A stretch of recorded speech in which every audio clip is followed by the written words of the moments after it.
El doctor Marco Restrepo es médico general de la UPB, residente de tercer año en oftalmología de la UPB, jefe de residentes de oftalmología en la UPB, miembro del grupo de investigación de oftalmología de la UPB y es uno de los profesionales residentes más comprometidos que tenemos actualmente y nos apoya en la clínica de oftalmología San Diego en varios de los proyectos importantes que estamos adelantando actualmente. El tema del día de hoy es retinopatía diabética. Doctor Marcos, bienvenido. Muchísimas gracias en estar acá con nosotros.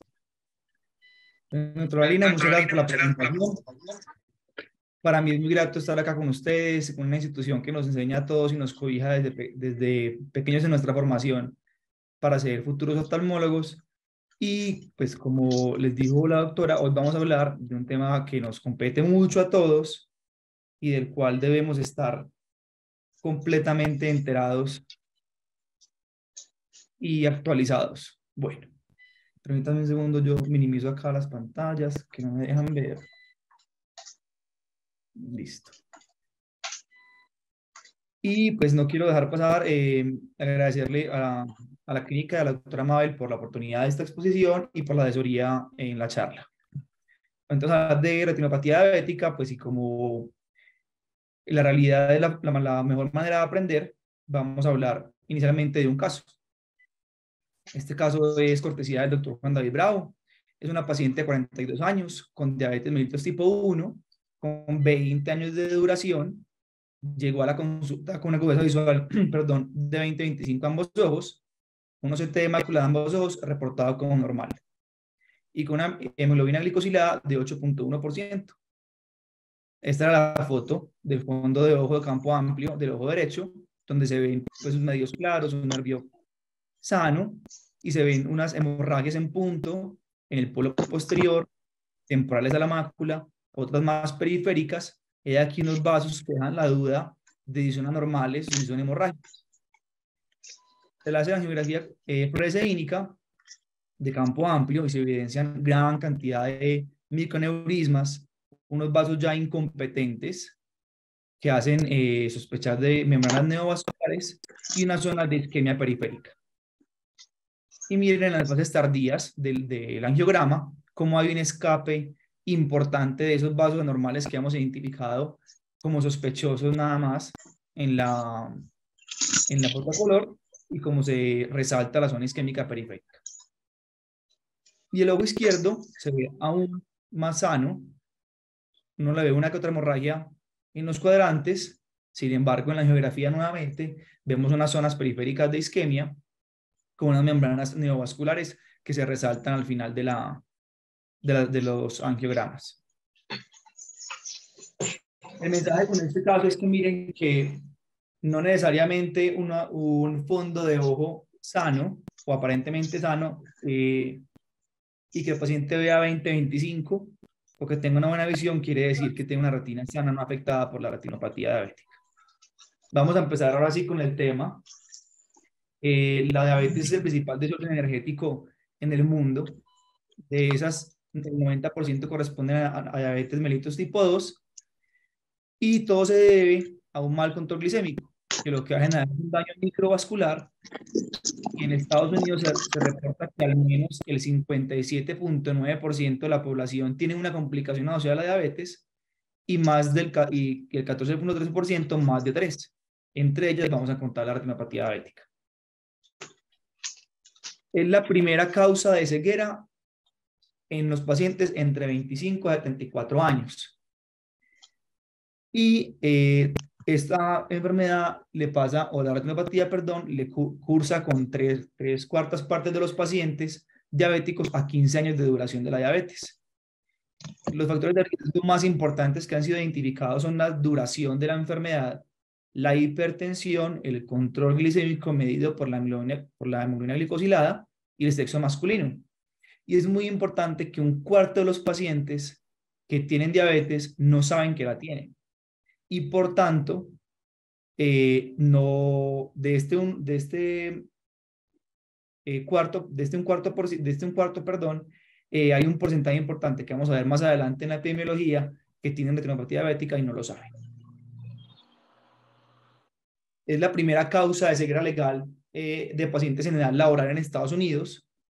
Alrededor del 86% son tipo 1 y 40 tipo 2 en Estados Unidos. Y lo más importante es que de estos pacientes, los que alcanzan una lesión amenazante de la visión, el 42% corresponden a diabéticos tipo 2, definidas como lesiones amenazantes, el edema macular diabético y las hemorragias vítreas. Mientras que en Asia hay una incidencia y prevalencia menor de diabetes con lesiones amenazantes de la visión mucho menores, probablemente correspondiente a los hábitos dietarios. Pero vamos a entrar pues en lo que nos interesa y es como qué tenemos que tener en cuenta en los pacientes. Entonces les quiero resaltar de esta tabla cosas muy importantes. Uno es que la disminución de 1% en la hemoglobina glicosilada disminuye en 40% el riesgo de tener retinopatía, en un 25% de riesgo que esa retinopatía progrese a una lesión amenazante de la visión, disminuye en un 25% el riesgo de láser y en un 15% la ceguera. Es decir, que el control, ya podemos ir diciendo, concluyendo que el control glicémico es el importante. Y en cuanto a la duración de la diabetes, miremos que en tiempo, ahí con el micrófono abierto, vemos que en tiempo, los pacientes con diabetes a 5 años, el 25% tiene retinopatía diabética, a 10 el 60%, a 15 el 80%, y si eres diabético tipo 1, en 20 años va a tener el 50% de posibilidad de tener una retinopatía diabética proliferativa.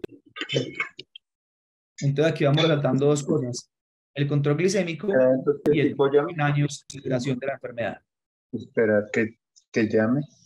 A ver, yo miro si de pronto aquí identifico quién tiene el micrófono abierto. Ok. Bueno, en cuanto a la epidemiología local, ya hablamos un poco de la epidemiología extranjera. Este es un estudio que fue publicado en el 2022 por el doctor Juan David Bravo y se realizó alrededor de la jornada de neumásicos por diabetes. Se evaluaron 1.023 pacientes participantes de la jornada de 2017-2018 y se encontró que de esos 1.023 pacientes diabéticos, el 5.4% tenían un edema macular diabético, ¿cierto? El 82.2% correspondían a diabetes tipo 2, y lo más importante es que ese porcentaje de pacientes que se les identificó retinopatía diabética, que son todos los que están en la tabla de la izquierda, el 93.8% tuvieron diagnóstico de novo. Es decir, un porcentaje muy cercano al 100% de los pacientes que se consultaron no sabían que tenían retinopatía diabética al momento del tamizaje. Y a resaltar que el porcentaje de glicada de esos pacientes fue de 8.3 y la duración media de la diabetes fue de 14 años. Y teniendo en cuenta lo que ya sabemos a nivel de la literatura, también se cumple a nivel local. Se encontró en esta serie de pacientes que el tiempo de duración en años de la diabetes, la hemoglobina glicosilada, la nefropatía diabética, la enfermedad coronaria del prediabético tenían una significancia estadística en cuanto al riesgo de desarrollar retinopatía diabética. Entonces, tenemos ya un estudio local de nuestra población que nos habla y que nos valida lo que conocemos a nivel de la literatura internacional. Y ya entrando a la enfermedad, a la parte que más nos interesa, vamos a hablar cortamente de la fisiopatología y se basa en la pérdida de pericitos. Los pericitos son unas células autorretráctiles que lo que hacen es una regulación de la dinámica vascular, que dependerá del tono, de la presión y del microambiente endotelial. Y cuando se aumenta la glicemia por tiempos prolongados, lo que sucede es que hay una alteración de los contactos intracelulares y eso hace que la barrera hematoretiniana interna, se debilite, esa fuerza tensilia autorregulatoria de los pericitos se pierda y se forman los aneurismas, que son la primera manifestación. Y como pueden ver en la foto inferior, estas pues todos son pericitos Y en un paciente que tiene una retinopatía diabética no proliferativa, miren que apenas se alcanza a ver en este campo un pericito. Entonces hay una pérdida importante de los pericitos. Y lo que sucede es que se abren esas uniones estrechas entre las células endoteliales vasculares y de estas proteínas como la ZO1 y la ocludina, que son las que mantienen las uniones entre estas células, generan una oxidación mediada por hiperglicemia y hace que se disminuya su expresión. Y es lo que se presenta como exudados y edema macular. Pasando a la parte clínica, ya todos estamos familiarizados con los hallazgos que podemos encontrar de fondo de ojo, que son las hemorragias, neovasos en este caso en el nervio, exudados duros, manchas blanco-algodonosas y tracciones con desprendimiento asociado. Todo esto ya lo conocemos, no vamos a detener en ello, no vamos a hablar de las cosas prácticas que nos competen en el día a día. Vamos a clasificar la retinopatía diabética. Hay, digamos, que 3 formas de clasificarla: un diagnóstico clínico, una clasificación angiográfica y una tomográfica. Y a partir de ellas podemos sacar un montón de conclusiones. Entonces no podemos olvidar como dato histórico el ETDRS, que fue publicado en el 1991, que se basaba en 7 fotos del polo posterior, que nos permitían un campo relativamente amplio. Sin embargo, con la posibilidad que tenemos ahora de las fotografías de campo alto y ultra amplio, pues esta clasificación por estas únicas fotos pues se queda un poco atrás y obsoleta. Y por eso, en el 2003, la Academia Americana saca la clasificación internacional, que es la que continúa siendo vigente, que divide los hallazgos de edema macular de retinopatía diabética. Y vamos a verlo en ejemplos, porque así pues es muy difícil. Aquí estamos viendo una retinopatía diabética leve, donde antes de la leve, perdón, está no aparente. Se habla de no aparente porque hay hallazgos que no son identificados al examen físico, pero ya hay una enfermedad endotelial previa. Entonces, en la leve hay microaneurismas únicamente, que no los puedo diferenciar de las microhemorragias o las hemorragias en punto solamente con el angiograma. Está la moderada, que no es ni leve ni severa. Tenemos que definir entonces ahora la severa para poder llegar a la moderada, pero ya vamos a ver unos exudados duros, ya vamos a ver más hemorragias. Y para poder llegar a la definición tenemos que tener la regla del 4-2-1, que es la regla que nos define la retinopatía diabética no proliferativa severa. Y encontramos simplemente que hay más de 20 hemorragias en 4 cuadrantes, más de 2 arrollamientos venosos en 2 cuadrantes, arrollamiento venoso en 2 cuadrantes, o IRMA, que son anomalías microvasculares intrarretinianas en al menos un cuadrante. Y no puede haber signos de enfermedad proliferativa. Que la enfermedad proliferativa se define como la presencia de neovasos, de proliferación fibrovascular y de hemorragia vítrea. Si tengo cualquiera de estos hallazgos, ya el paciente pasa a clasificarse como una retinopatía diabética proliferativa. Y aparte está la definición de edema macular diabético, que ya no usamos el clínicamente significativo del ETDRS, sino que hablamos de leve, moderado y severo. Entonces el leve es aquel que está en la mácula pero fuera del centro, el moderado es aquel que se acerca al centro pero no lo toca, y el severo es el edema que compromete el centro. Entonces es una clasificación mucho más sencilla de aprender, que no tenemos que tener en cuenta las micras que nos presentaba el clínicamente significativo del ETDRS. Pero bueno, esto es meramente clínico y depende mucho de la evaluación subjetiva y de hacer un muy buen fondo de ojo.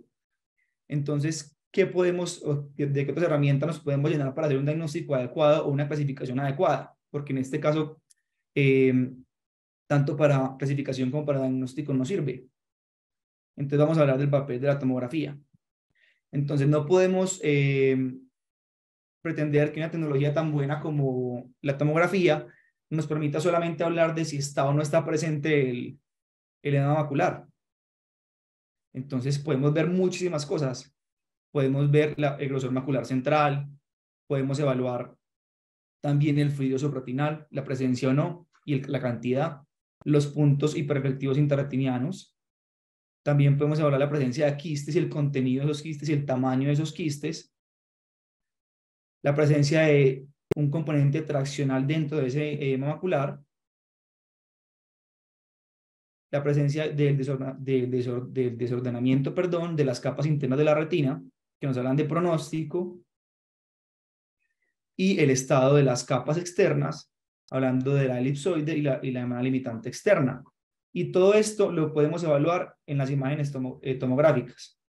Entonces no podemos quedarnos únicamente con esa clasificación del fondo de ojo cuando ya tenemos una herramienta como esta. Pero la pregunta es, bueno, yo tengo todas estas cosas que puedo identificar, pero ¿cómo las voy a usar? Entonces salió en el 2019 una clasificación tomográfica por parte de la Sociedad Europea de Clasificación Oftalmológica por Imágenes, y la dividieron en 4: hemoclopatía diabética temprana, avanzada, severa y atrófica. ¿Y qué tuvieron en cuenta? Todo lo que habíamos hablado ahora.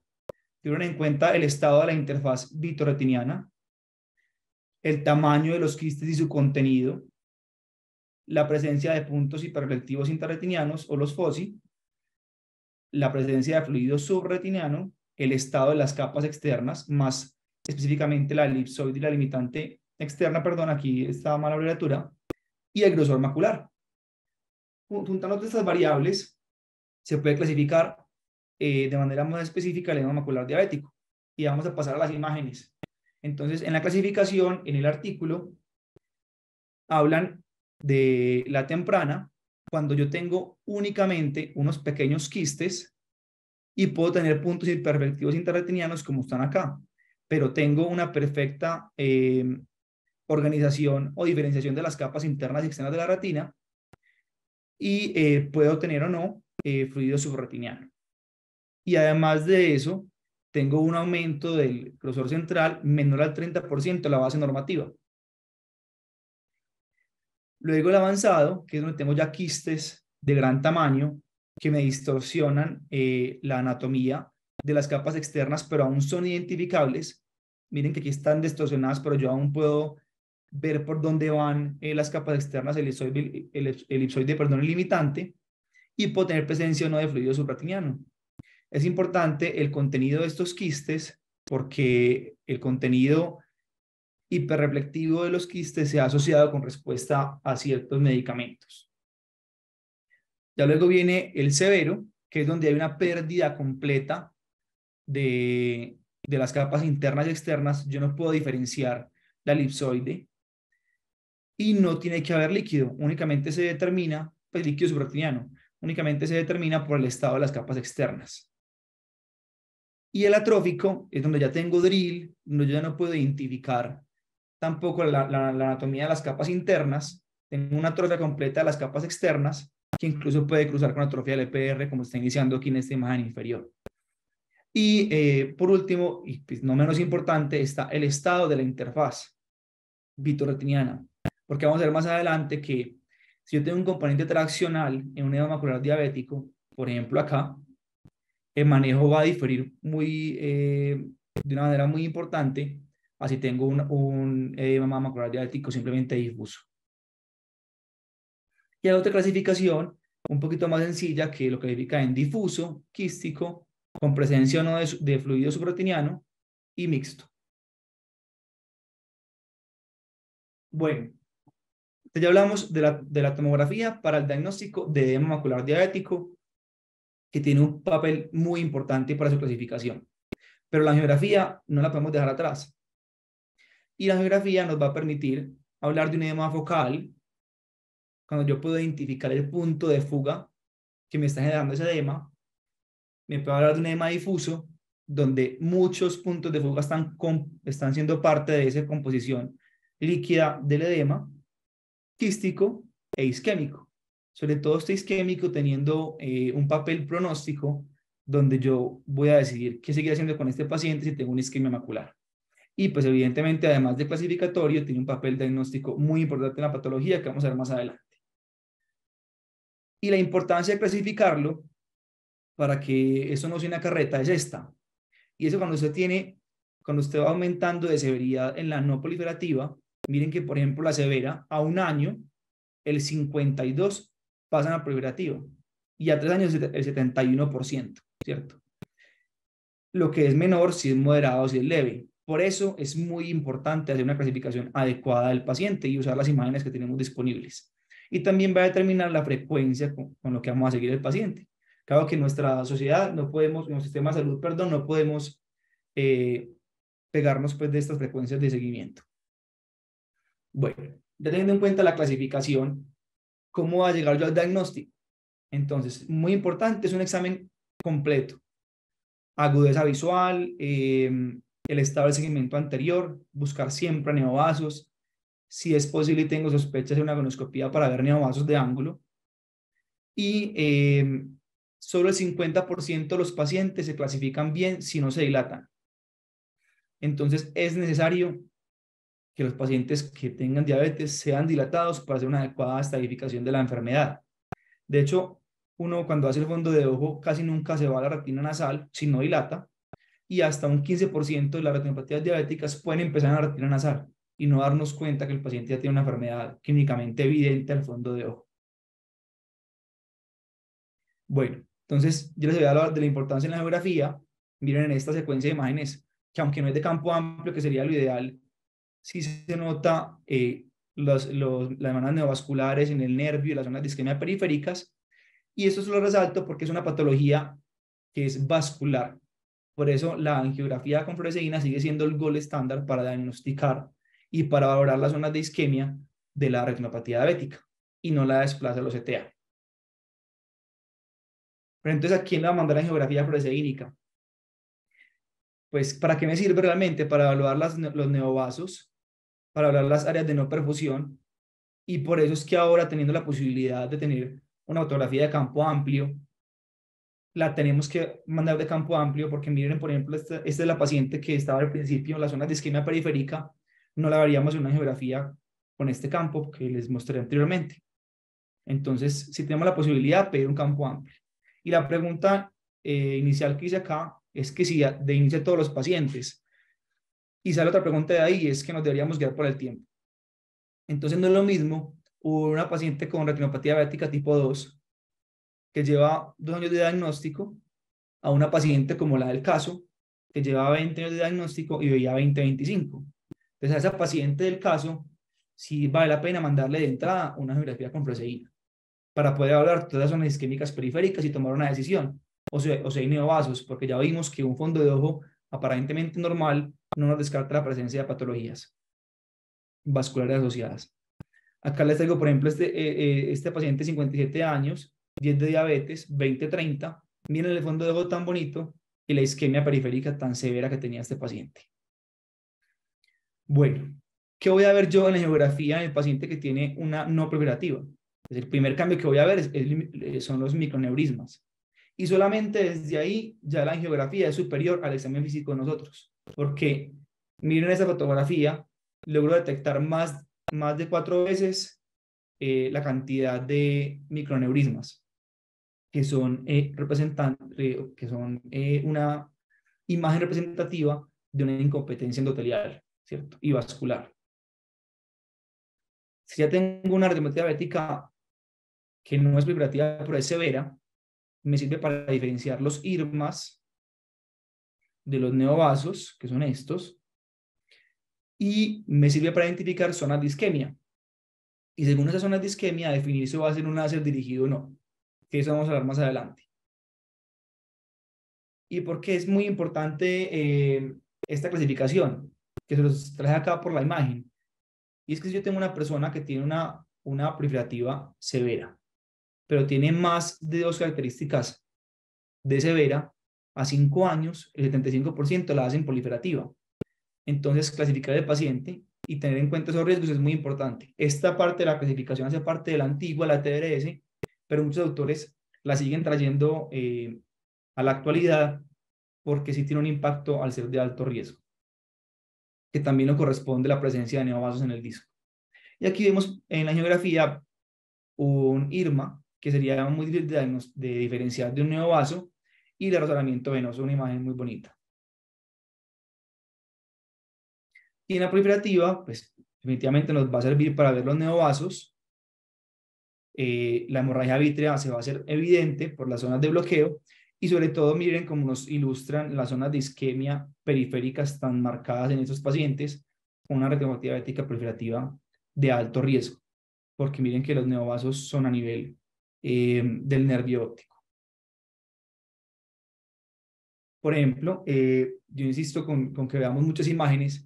Esta es una paciente de 51 años con 10 años de diabetes, con una agudeza visual de 20-30, y miren cómo se veía la foto de fondo de ojo y las imágenes tan impresionantes con una neovascularización casi que en 360 grados del polo posterior con isquemia periférica severa, lo cual nos cambiaría la conducta, que es de lo que vamos a hablar más adelante. Y también nos sirve para clasificar el edema macular. Lo vamos a clasificar si es focal, si es difuso o si tiene un componente isquémico. Y eso nos va a servir, ¿por qué? Porque al difuso yo no le puedo hacer láser, pues porque no voy a encontrar en qué parte hacer láser, que no lo va a solucionar. Me tocaría hacer un láser casi que en toda la mácula y ya sabemos que no se puede hacer. Mientras que el focal me va a permitir identificar un punto de fuga en el angiograma al cual yo puedo hacer un láser dirigido para poder solucionar ese punto focal. Y la isquemia macular, como lo dije de manera inicial, va a ser un pronóstico donde me va a decir a mí, bueno, esta paciente de pronto no lo va a seguir haciendo nada más. Y nos puede ayudar, en este caso sí nos puede ayudar la OCTA para poder cuantificar esa isquemia. Pero la angiografía con fluoresceína también nos lo permite ver. Aquí hay dos ejemplos donde tengo un edema focal, donde me permite valorar el lugar donde se está dando la fuga, y difuso, donde pues definitivamente yo a este paciente no le podría hacer un láser, ¿cierto? En el polo posterior, porque no va a solucionar el edema y va a tener impacto negativo en la, visual, en la salud visual del paciente.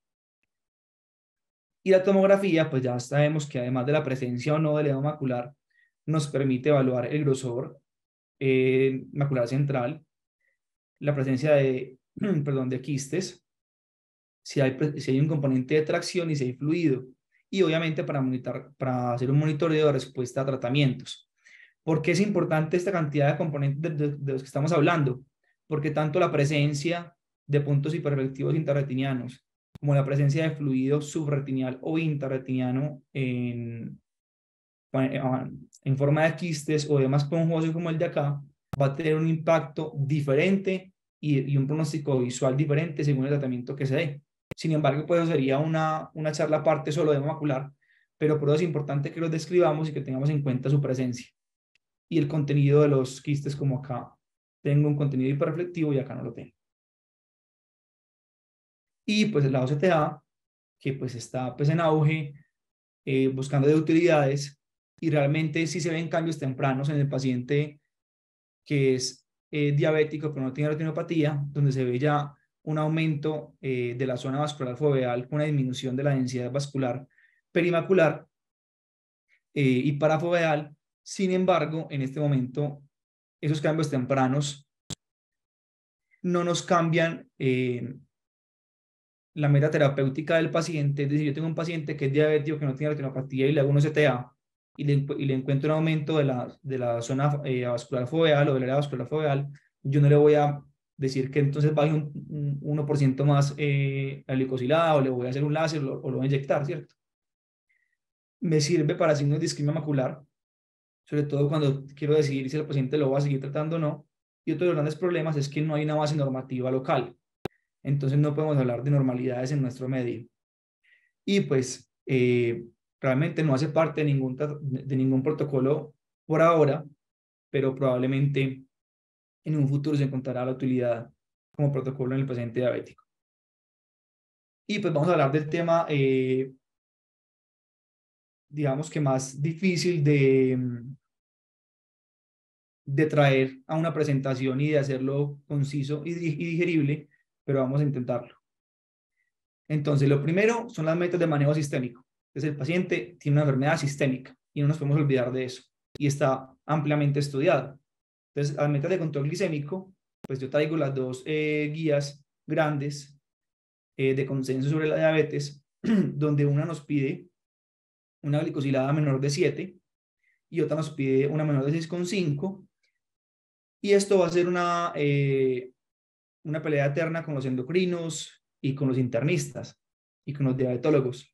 Y es que mientras nosotros necesitamos unas metas muy estrictas para evitar el deterioro y la progresión de la retinopatía diabética, eso también corresponde a un mayor riesgo de hipoglicemias en el paciente diabético. Y todos recordamos que la hipoglicemia es más mortal que la hiperglicemia en los pacientes diabéticos. Por tanto, llegar a un acuerdo va a ser difícil, pero digamos que hablar de un valor menor de 7% para nosotros nos da un parte de tranquilidad en el paciente controlado. También están los estudios de presión arterial, donde podemos encontrar el ABCD11 y el UKPDS 38. En este inicialmente se comparó tener una meta de 150 sistólico versus 180, es decir, un manejo restrictivo versus un manejo laxo o estricto, y ganó 150. Y en este estudio que es más actual, se buscaba un objetivo de tener 10 minutos de mercurio menor a la diastólica basal, y los pacientes se controlaron con una media de 130-80, es decir, que sigue estando por debajo de 150. Pero también, entonces ya viene el paciente enfermo renal, donde usted le baja mucho la presión y le aumenta las complicaciones a nivel del sistema renal. Entonces, es claro que el manejo multidisciplinario es muy importante. Y en cuanto al perfil lipídico, se han intentado tener valores independientes de riesgo para la retinopatía diabética, pero lo que se ha encontrado es simplemente que los niveles altos del perfil lipídico, sobre todo el colesterol LDL, son factores de riesgo para que el paciente tenga retinopatía y edema macular diabético, es decir, las dos. Entonces, basados en las guías de dislipidemia actuales de la Academia Americana, debemos también tener a nuestro paciente. Entonces, si tenemos un paciente con una retinopatía diabética, pues no solamente mandemos la angiografía y el OCT, también podríamos ser más proactivos y mandarlo al internista ya con los estudios completos de presión arterial, de perfil lipídico y de perfil glicémico. Porque a veces nosotros vamos a ser los que vamos a diagnosticar al paciente. Pero bueno, entonces alrededor del tratamiento, la primera pregunta que tenemos que hacernos todos es, ¿cómo lo clasifico? Hay que clasificar la retinopatía diabética y el edema macular diabético. Por eso empezamos por ahí. La segunda pregunta es si ese paciente lo puedo monitorizar. Porque ese paciente es un paciente, no sé, de Robledo o un paciente con una EPS efectiva versus un paciente de una vereda que vino únicamente a, por ejemplo, la jornada de neumásicos por diabetes, va a ser muy distinta la decisión de manejo, a pesar de las guías. Y preguntarnos si ya ha tenido un manejo previo. Si ha tenido láser, hay que reforzarlo. Si tuvo esteroides y respondió o no respondió. Si tuvo anti-VEGF, cuál le pusieron y si ya requirió una cirugía mayor por la retinopatía. Hay muchas preguntas alrededor del tema. Entonces, si tengo una proliferativa, ¿qué hago? ¿Le hago láser o le pongo anti-VEGF? Si tengo un edema macular que no compromete el centro, láser o anti-VEGF. Si compromete el centro, anti-VEGF con corticoides o corticoides con láser o láser con anti-VEGF. Y además de eso, si no responde, cambio de anti-VEGF, cambio de medicamento, le pongo láser, mezclo los tratamientos. Si le voy a poner un anti-VEGF, ¿cuál le pongo? Todo lo puedo mezclar o no. Ya luego si está muy avanzado. Si el paciente ve bien, ¿qué le puedo hacer? Entonces, todo esto es lo que se ha dedicado el DRSNet, esos protocolos, a intentar solucionar. Y los vamos a traer en estos resúmenes prácticos que les propongo. Entonces está la retinopatía leve y moderada de la imagen que vimos al inicio, donde el manejo es médico. Vamos a hacer una observación, un seguimiento del paciente y vamos a cumplir con las metas sistémicas. Entonces, una vez más, entra el manejo multidisciplinario como un enfoque muy importante en estos pacientes. Y si tengo una severa, ya aquí empiezan las discusiones.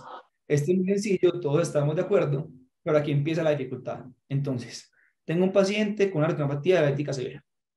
¿Ese paciente lo puedo seguir o no lo puedo seguir? Y si lo puedo seguir, le hago una observación nada más o le hago una panfoto. Y si no lo puedo seguir, pues definitivamente le hago una panfoto.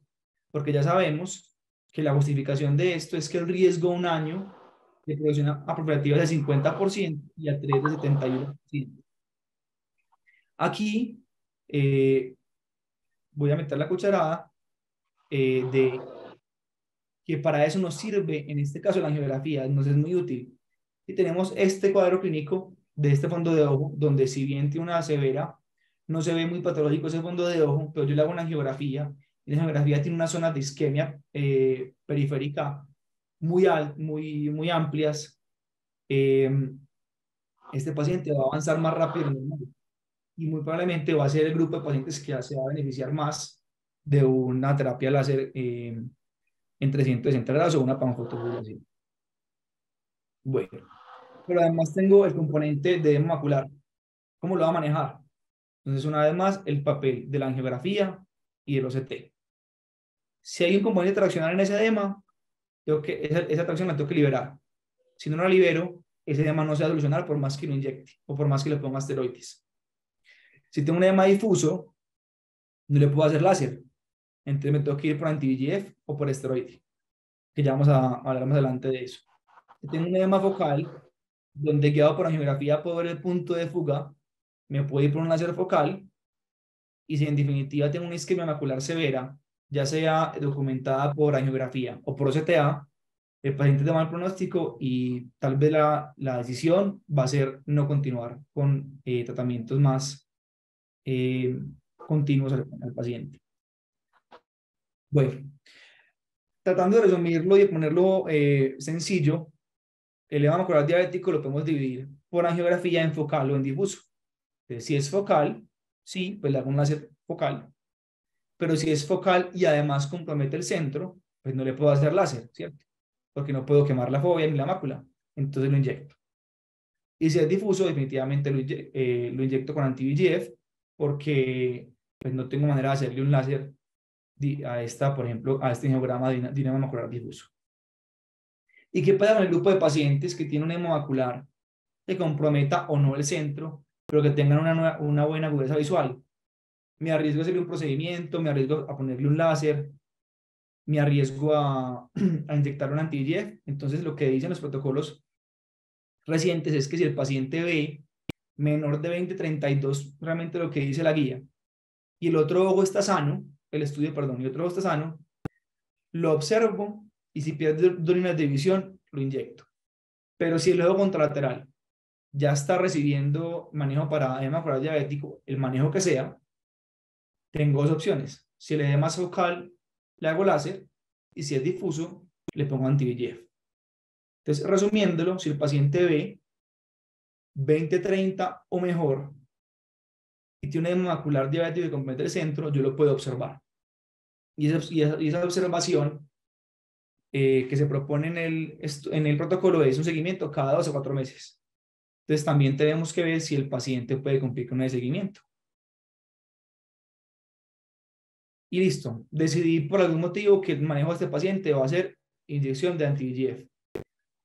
Y el protocolo T trató de decirnos cuál de todos era mejor. Y lo que se encontró es que la agudeza visual de 20/40 o mejor, no existe diferencia entre cuál anti-VEGF usted use. Puede usar aflibercept, puede ser ranibizumab o puede usar ranibizumab. Aquí pues realmente inyectamos el más barato, el que nos sale a nuestro sistema de salud más económico y más rentable. Y si tenemos un edema macular diabético que tenga una agudeza visual de 20/50 o peor y tenga un grosor central macular mayor a 400 micras, el protocolo T demostró que se benefician más de aflibercept, que les va mejor y que a largo plazo tienen menor necesidad de láser. Sin embargo, se debe resaltar que esa diferencia solo se sostuvo por 2 años y se hizo una extensión del protocolo T a 5 años y se siguió viendo que la diferencia solo se mantenía hasta el segundo año. Entonces, si ve 20/40 o mejor, cualquiera. Si ve peor de 20/40, Aflibercept tiene un poco mayor evidencia. Bueno, ¿y qué pasa con el papel de los implantes de esteroide? El Ozurdex que tenemos en el mercado. Como monoterapia realmente no está indicado, solamente está indicado en el paciente que tiene contraindicación del manejo con anti-VEGF, que es el paciente que haya tenido un evento isquémico o hemorrágico, cardiovascular o cerebrovascular en los últimos 6 meses antes del tratamiento. Ese paciente no se le puede poner anti-VEGF, entonces empieza con un implante de esteroide. Y pues ya como todos sabemos, depende de pacientes, es fáquico, la complicación será catarata y el aumento de la presión intraocular en ambos pacientes, fáquicos o pseudofáquicos. Y se llevan más o menos de 4 a 5 implantes en 3 años con monoterapia. Y la terapia combinada, que también un protocolo intentó justificarnos si era bueno o no, encontró que sí había una mejora anatómica, se reducía el fluido supraoteniano y el grosor macular central, pero no había una diferencia visual mejor corregida, lo cual dice, bueno, entonces una terapia combinada no se justifica. Lo que sí se justifica en otros protocolos que nos han traído el DDNet es que si el paciente no responde rápidamente a las dosis de carga de anti-VEGF, se debe hacer un switch rápido a dexametasona o un implante pues, de Ozurdex. Y se define como el paciente no respondedor, que el estudio lo comparó entre 3 inyecciones o 6, y se definió que el paciente que se hace el switch más tempranamente, es decir, luego de la tercera inyección, sin respuesta a la anti-VEGF, se beneficiaba del implante de Ozurdex. Finalmente, el paciente que tenga una retinopatía diabética que no es proliferativa, pero que es severa y no es de alto riesgo, a esos pacientes hay que hacerles una panfotofobulación.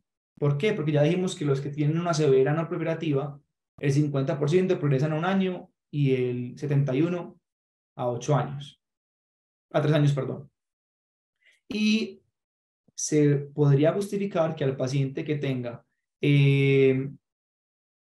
un severo no proliferativo o que tenga un proliferativo que no sea de alto riesgo, que ya creo que es una conducta muy controversial, es no hacer un manejo invasivo, sino un seguimiento cada 4 meses en ese paciente que tiene una severa no proliferativa. Y la justificación es evitar un tratamiento invasivo temprano. Pues sin embargo, en nuestra realidad de los pacientes es que el seguimiento es muy complejo. Muchos de los pacientes mal controlados son pacientes que viven lejos de los centros de salud y la solución para ellos es una panfotofobulación láser. Y ya está el paciente que tiene una proliferativa o una de alto riesgo, que es cuando tiene compromiso del nervio óptico, y por escuela a todos aquí se les hace panfoto. Sin embargo, hay otras escuelas que dicen, no, ponga la anti-VEGF y lo sigue cada mes o mes y medio. ¿Qué pasa? Si este paciente usted le pone anti-VEGF y no lo sigue, les va peor que el paciente que le hizo una panfoto inicial. ¿Y por qué? Porque simplemente esos neovasos empiezan a hacer una tracción fibrótica de la retina y generan un desprendimiento traccional. No se nos puede olvidar que los pacientes tipo 1 se les debe hacer seguimiento a los 3 a 5 años del diagnóstico y seguirlos anualmente. Evidentemente, esto únicamente se cumple si el paciente no tiene retinopatía. Ya si tiene retinopatía leve, moderada o severa o ya preparativa, se definirá cada cuánto se sigue. El paciente tipo 2 al momento del diagnóstico, porque generalmente llevan mucho tiempo antes con la patología de ser diagnosticados. Y la paciente que está en embarazo, sea cual sea el tipo de diabetes, es muy importante que idealmente debería tener una consulta preconcepcional, que eso no va a pasar, pero estos pacientes en el primer trimestre avanzan muy rápido, entonces hay que seguirlos cada 3 a 12 meses si es no proliferativa, y si es severa, hay que seguirlas cada 1 a 3 meses, porque el riesgo de pasar a proliferativa es del 50% en el primer trimestre. Entonces hay que seguirlos cada mes. Y el 3% de los pacientes que tienen edema macular diabético que compromete el centro no sabían que tenían diabetes. Por eso es que este también mensaje que nos propone la academia es tan importante. Y finalmente, si el paciente tiene una hemorragia vítrea, Si tiene un glaucoma neovascular o si tiene un desprendimiento traccional, pues debe ser remitido de manera prioritaria al servicio de retina, pues para ofrecerle tratamiento y solución oportuna.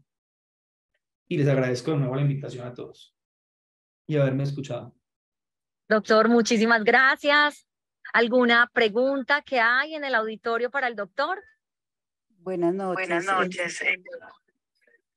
Bueno, no, yo quisiera felicitar a Marcos, me pareció muy buena la conferencia. Nosotros quisimos traer ese tema pues por el grupo de diabéticos que recibimos en la clínica.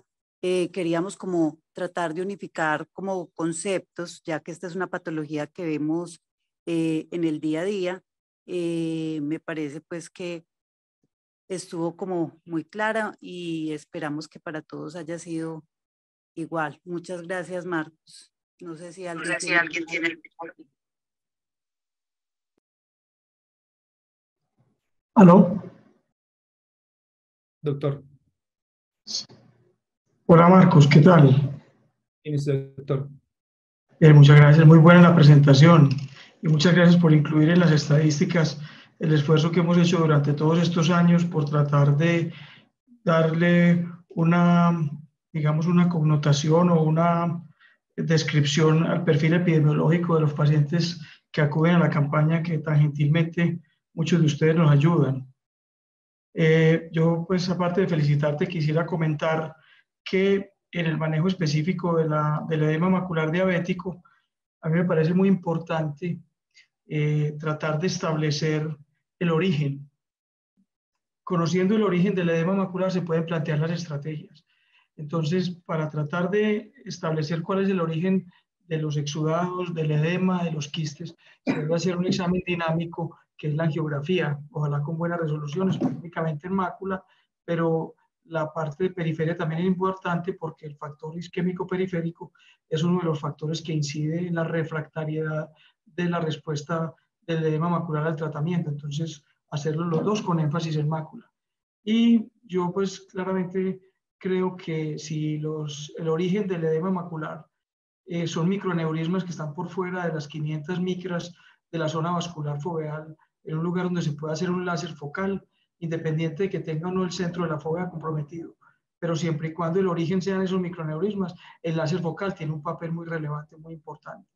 Si el edema macular es difuso, porque su origen es difícil de precisar y son múltiples capilares los que están fugando, yo creo que ahí sí la rejilla ha perdido un poco de importancia o relevancia. Y ahí sí los anti-VEGF y posteriormente como terapia de rescate, los esteroides pueden ser útiles.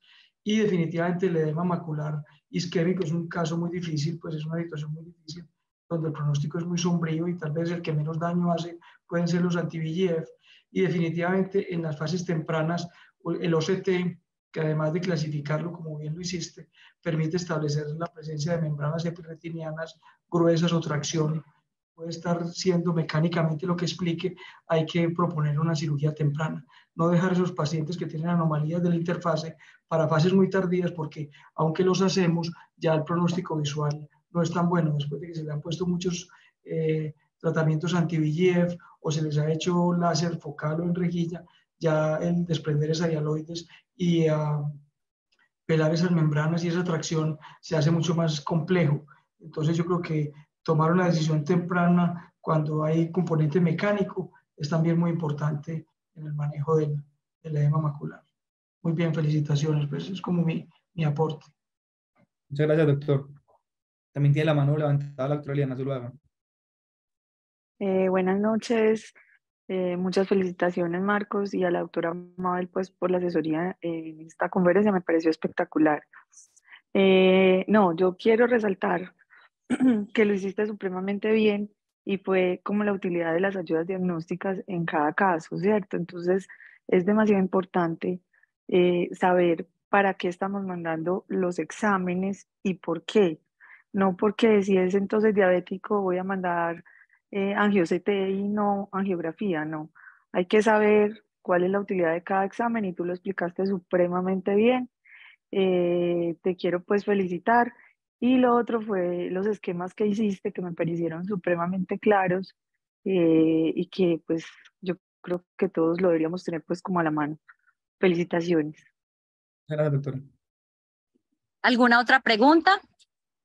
Voy a revisar el chat, doctor Marcos, y de pronto tenemos allí alguna pregunta pendiente.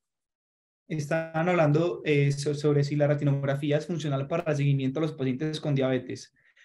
Pues el concepto pues, de la foto del paciente o del polo posterior, pues creo que además es un concepto que ya lo tenemos en los demás exámenes.